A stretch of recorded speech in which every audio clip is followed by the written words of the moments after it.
Hello again, and welcome back. Very warm welcome to you if you're a first time viewer. Today we're looking at an interesting camera. You can see how small it is. This is a Pentax Auto 110, introduced in the late 1970s, 78, 79 I believe.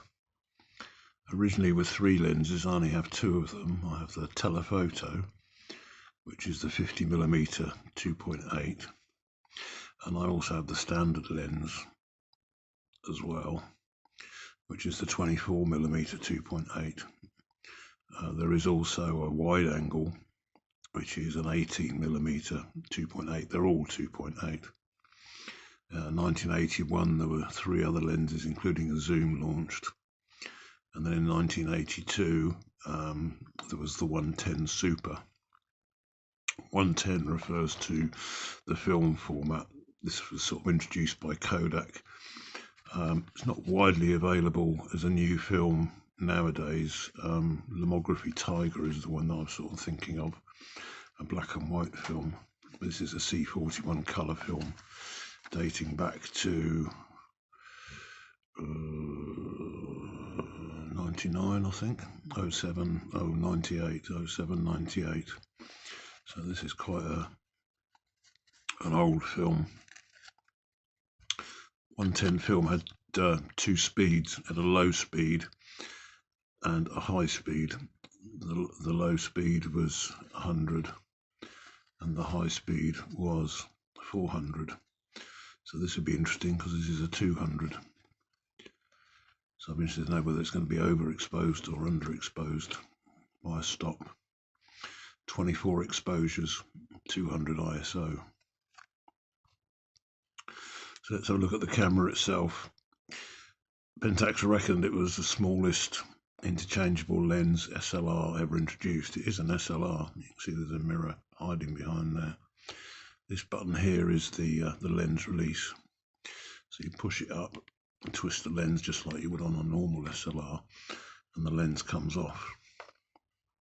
Interestingly, there is no aperture control on the lens. All there is a focus scale, which is 0.9 of a metre, so what's that, 3 feet.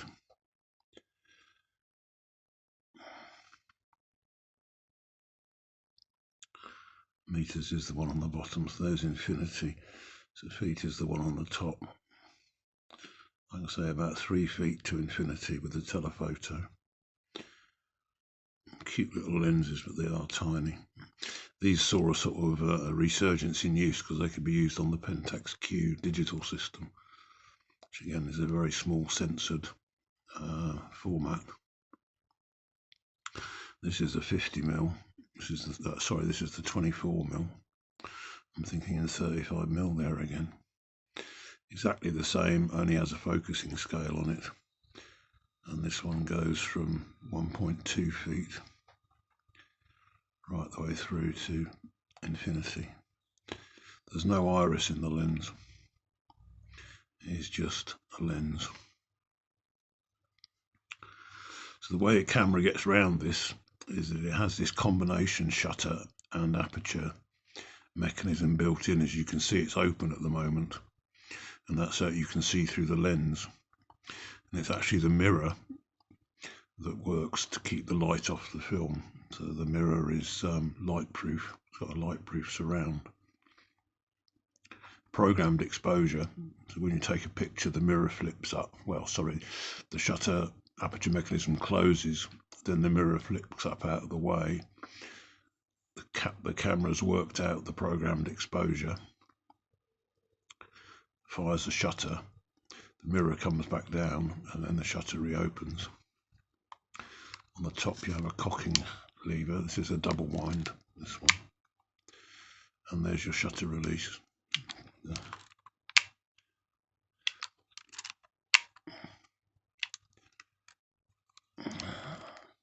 I don't think it fires without a lens on it, if I remember correctly.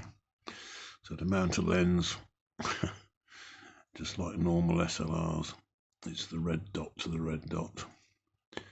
If you can find the red dot, he says.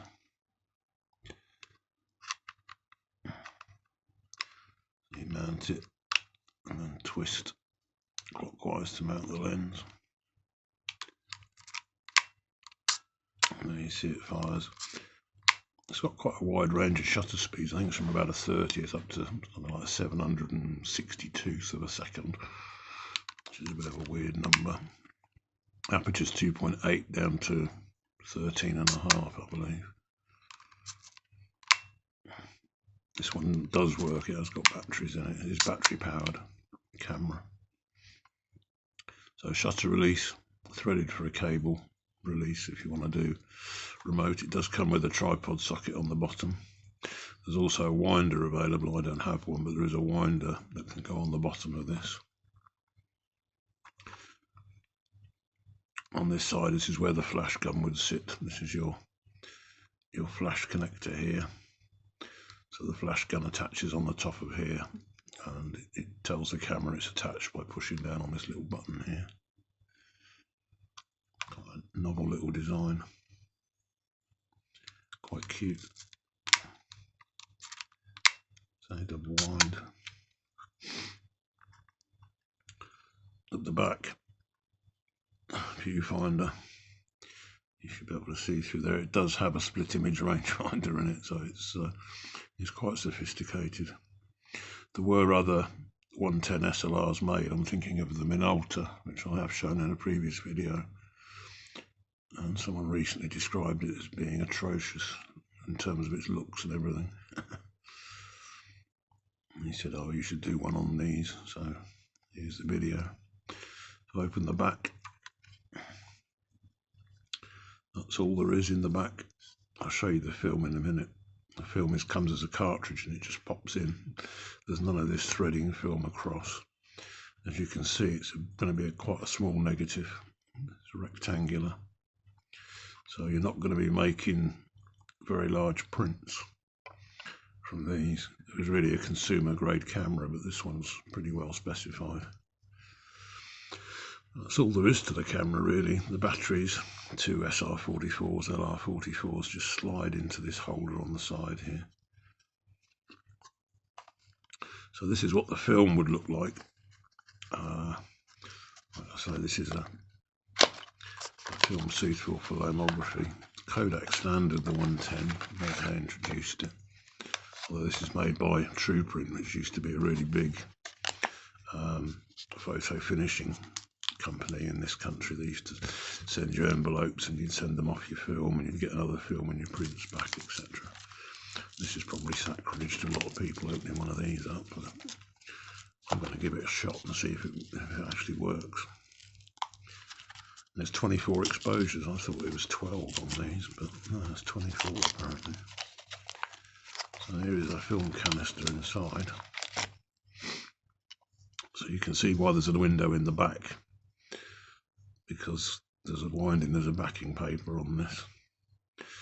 The best results in the future, ensure the film is processed by Trueprint. I'm assuming it's a C41, but yeah, this is what you get in. This is a 110 cartridge. You can see there's film in there,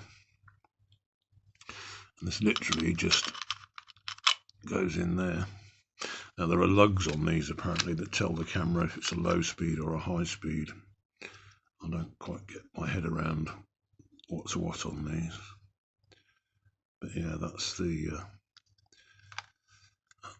and the film I think goes from that side to that side, because the cog for driving it is down here, so it kind of goes in the opposite direction to normal cameras, or the bulk of cameras. So when you close the back, you can see there's a film loaded and you can see what it is. I imagine you've got to wind this until you get to the first frame. You can see the film's moving through the camera, and there's exposure number 1. So let's just waste an exposure. Going to compose and focus using the split image rangefinder, which is really nice actually. And here's the sound of the shutter again. Fairly quiet, and then yeah, it should be a double wind.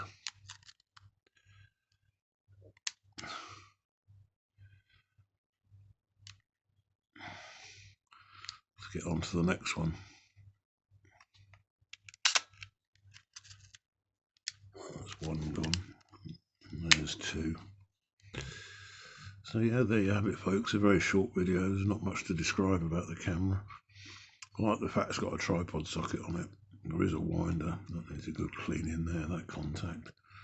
And there is a dedicated flash gun. They're often sold in sets. They came in a box with all the accessories and a load of filters and things with them. You see them quite often on eBay for about £70. But the fact there are some new 110 films around, which I think are only black and white, because I'm pretty sure you'd have to develop them at home. I'm not sure whether Photo Labs are still developing 110. Possibly they are. Carrying strap handle on that side that I missed. But yeah, dinky little thing. Considering Pentax made the 6.7, which is probably the largest interchangeable lens SLR you can think of. And this is the smallest, a little auto 110 from Pentax. Not sure if I recommend it for serious sort of photographic work. Not really, but probably a point and shoot would be a better choice. But it's just an interesting little camera. The 110s were normally used in the Kodak or the Ectomatics or Instamatics in small pocket-sized cameras, which had their popularity. They stopped production in '85, so they weren't around for very long. But yeah, just a nice thing to collect. It's quite nice to look at, especially compared to the Minolta. The Minolta had a zoom lens, had a fixed lens, whereas this has got interchangeable lenses, and there is a zoom lens in the range. So there you go, folks. Thank you very much for watching. Comments, questions, queries, etc. down below. Please don't forget to like and subscribe. Much appreciated. I look forward to seeing you in the next one. Bye.